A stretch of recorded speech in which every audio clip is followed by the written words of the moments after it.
आज़ादी का अमृत महोत्सव, भूले बिछड़े सेनानियों की याद करो कुर्बानी पार्ट 2। मैं चंदा गणतंत्र दिवस की अग्रिम शुभकामनाओं के साथ समस्त देशवासियों को आज़ादी का अमृत महोत्सव की बधाई देती हूँ। भूले बिछड़े सेनानियों की कहानी का आरंभ आज मैं कवि श्रेष्ठ दिनकर जी की कविता से करने जा रही हूँ। जला अस्थिया बारी बारी चिटकाई जिनमें चिंगारी, जला अस्थिया बारी बारी चिटकाई जिनमें चिंगारी, जो चढ़ गए पुण्य वेदी पर लिए बिना गर्दन का मोल, कलम आज उनकी जय बोल। जो अगणित लघुदीप हमारे तूफानों में एक किनारे, जो अगणित लघुदीप हमारे तूफानों में एक किनारे, जल जलाकर बुझ गए किसी दिन, मांगा नहीं स्नेह मुँह खोल, कलम आज उनकी जय बोल। पीकर जिनकी लाल सिखाए उगल रही सौ लपट दिशाए, पीकर जिनकी लाल सिखाए उगल रही सौ लिपट दिशाए, जिनके सिहनान से सहमी, जिनके सिहनान से सहमी, धरती रही अभी तक डोल, कलम आज उनकी जय बोल। अंधा चका चांद का मारा क्या जाने इतिहास बेचारा, अंधा चका चांद का मारा क्या जाने इतिहास बेचारा, साखी है जिनकी महिमा के सूर्य चंद्र भूगोल खगोल, कलम आज उनकी जय बोल। साखी है जिनकी महिमा की सूर्य चंद्र भूगोल खगोल, उन्हें ही धुंधले पड़े भूले बिछड़े सेनानियों की इस माला में आज जिन 4 पुष्पों को पिरोने जा रहे हैं, उनके प्रथम पुष्प है राजा नाहर सिंह। 1857 की क्रांति के प्रमुख नायकों में शुमार महान क्रांतिकारी राजा नाहर सिंह का जन्म 6 अप्रैल सन 1821 के दिल्ली के निकट तत्कालीन बल्लभगढ़ रियासत में हुआ था। पिता का देहांत होने के कारण उन्हें केवल 18 वर्ष की अवस्था में ही सन 1839 में बल्लभगढ़ रियासत की बागडोर संभालनी पड़ी। उनके सामने सबसे बड़ी चुनौती रियासत को अंग्रेजों से महफूज रखना था, इसलिए उन्होंने सबसे पहला ध्यान सेना की मजबूती पर देते हुए सैनिकों को यूरोपीय देशों की तर्ज पर ट्रेनिंग दिलवाई। घुड़सवारों की भी एक शक्तिशाली सेना तैयार की। नाहर सिंह की बढ़ती शक्ति अंग्रेजी सत्ता को नागवार गुजर रही थी। ऐसे में अंग्रेजी सेना का नाहर सिंह से कई बार सीधे टकराव हुआ, पर नाहर सिंह के आगे अंग्रेजी सैनिक टिक न सके। 10 मई 1857 को जब सैन्य विद्रोह हुआ तो नाहर सिंह पूरे शक्ति के साथ 1857 के संग्राम में कूद पड़े।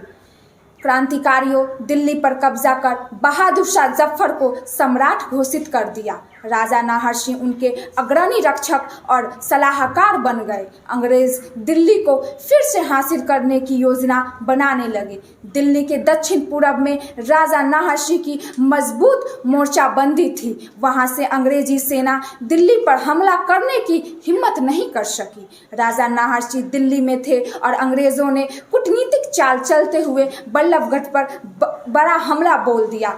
नाहर सिंह तुरंत बल्लभगढ़ की ओर दौड़े। इधर अंग्रेजों ने दिल्ली पर फिर से कब्जा कर लिया।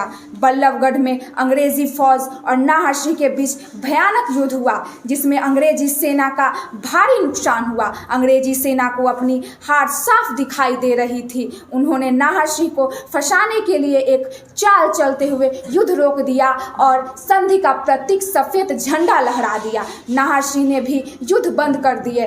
इसी षड्यंत्र में अंग्रेजी सेना के 2 प्रतिनिधियों ने राजा नाहर सिंह के पास जाकर कहा कि उन्हें सम्राट ने दिल्ली बुलाया है। नाहर सिंह दिल्ली चल पड़े। उन्हें रास्ते में धोखा से बंदी बनाकर दिल्ली लाया गया।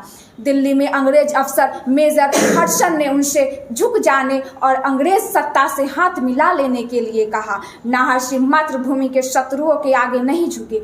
उन्हें और उनके 3 क्रांतिकारी साथियों खुशहाल सिंह, गुलाब सिंह और भूरे सिंह को सरेआम दिल्ली के चांदनी चौक में फांसी दे दी गई। राजा नाहर सिंह ने क्रांति की बलि वेदी पर अपना सब कुछ होम कर दिया, प्राण न्यौछावर कर दिया। उनके सम्मान में दिल्ली मेट्रो की बल्लभगढ़ स्टेशन का नाम राजा नाहर सिंह रखा गया है। इस अमृत महोत्सव वर्ष में हम उनकी शहादत को सलाम करते हैं। राजा नाहर सिंह को सलाम करते हुए हम अपने इस माला को आगे बढ़ाते हैं और इसके अगले पुष्प हैं नारायण सिंह। हमारे वीर सपूत नारायण सिंह का जन्म सन 1795 में सोनाखर रायपुर छत्तीसगढ़ में हुआ था। वे एक जमींदार थे। उन्होंने छत्तीसगढ़ में 1897 के स्वतंत्रता संग्राम का नेतृत्व किया था। सन 1856 में छत्तीसगढ़ में भीषण अकाल पड़ा था और लोगों के सामने भूखे मरने की नौबत आ गई थी। नारायण सिंह ने अपने गोदाम का अनाज लोगों में बांट दिया, लेकिन वह मदद के लिए पर्याप्त नहीं था।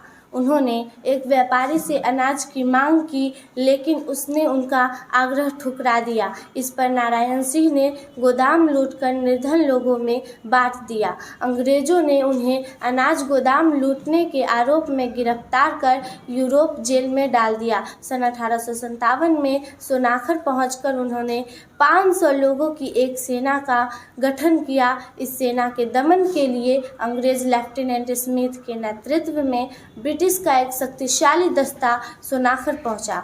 वहां नारायण सिंह ने पहाड़ी के तरफ से स्मिथ की फौज पर जोरदार हमला कर दिया। उसे भारी नुकसान पहुंचा, उसे पीछे हटना पड़ा। अब स्मिथ ने अतिरिक्त सेना बुलाकर पहाड़ी को घेरना शुरू किया। नारायण सिंह दिन भर मोर्चा बांधे डटे रहे। जब उनकी गोलियां खत्म होने लगी तो उन्होंने आत्मसमर्पण कर दिया। उन्हें गिरफ्तार कर रायपुर जेल में डाल दिया गया और फिर उन पर देशद्रोह का आरोप लगाकर उन्हें मौत की सज़ा सुना दी गई। 10 दिसंबर 1857 को उन्हें फांसी दे दी गई। इसके साथ ही मैं अपने वाणी को विराम देती हूँ।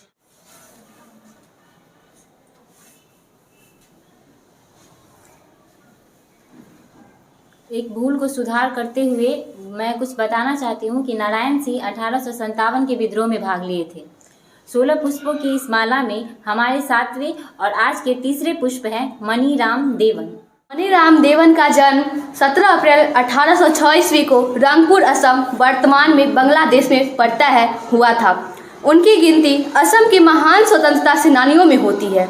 वे असम में चाय बागान स्थापित करने वाले व्यक्तियों में से एक थे। वे असम में अहोम शासन बहाल करना चाहते थे।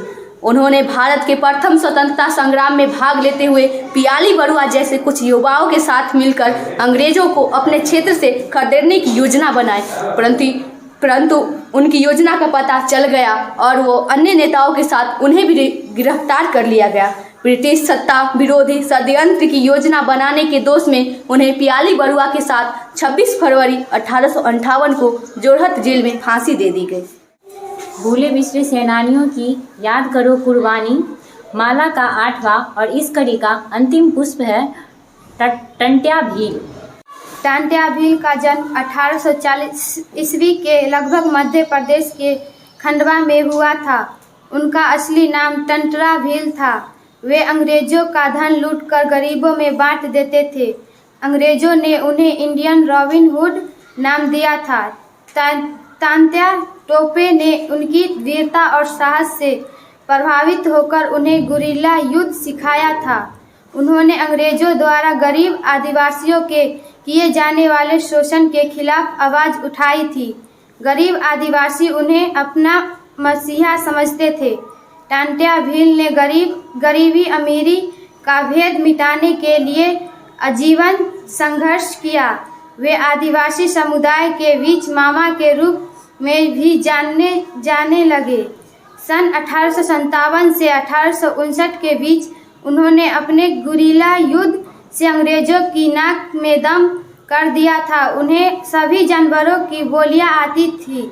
अंग्रेजों पर हमला कर टंट्या देखते ही देखते आंखों के सामने से ओझल हो जाते थे। अंग्रेजों की हजारों सैनिक भी उन्हें पकड़ नहीं पाती थी। कुछ लोगों की गद्दारी के कारण वे अंग्रेजों की पकड़ में आ गए। 4 दिसंबर 1889 को उन्हें फांसी दे दी गई। उनके जीवन पर टंट्या भील नाम की एक फिल्म भी बन चुकी है।